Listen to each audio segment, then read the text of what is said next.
I think that Europe on its own is not going to provide any serious military defense for Ukraine. It's just uh, too fragmented and too weak, and it's got very little experience of doing something like this, particularly in a very urgent situation. So I think what the Europeans discussed today essentially was how they could provide the some military involvement in securing a ceasefire, and they're looking to the Americans for a security guarantee, which so far, of course, Trump has refused to offer. So I think that's where things are.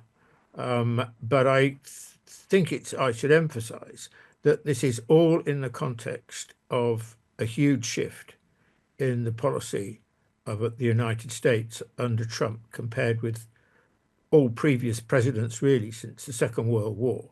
Um, Trump doesn't want to be involved with Europe in the same kind of way. So you're seeing really, the very future of NATO is now deeply threatened, and even the idea of the West, I think, is now in question. So this is an extraordinary historical moment, and what of course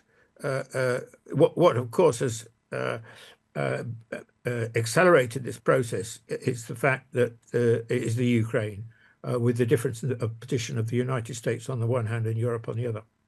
So suddenly, the whole basis of Western foreign policy, anywhere for that matter, not just in Europe, has been undermined by the fact that Trump has a very different view of Russia, has a very different view of foreign policy to that which has prevailed in the White House ever since 1945. Now, the European leaders, quite frankly, they're in they're in a state of panic, of alarm, because they were just never prepared for something like this to happen. I mean, they should have been more prepared than they are, quite frankly, because it was clear that Trump was going to probably win the presidential election.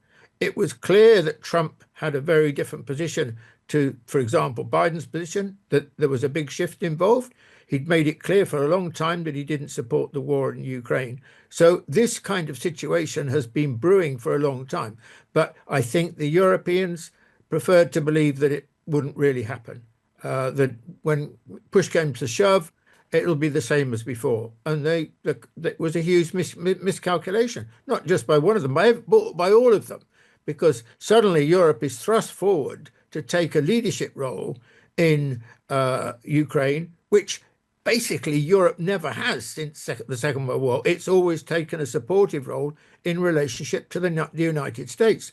So this is completely new territory. Europe's not prepared for it. Europe doesn't have the forces. Europe doesn't have the experience.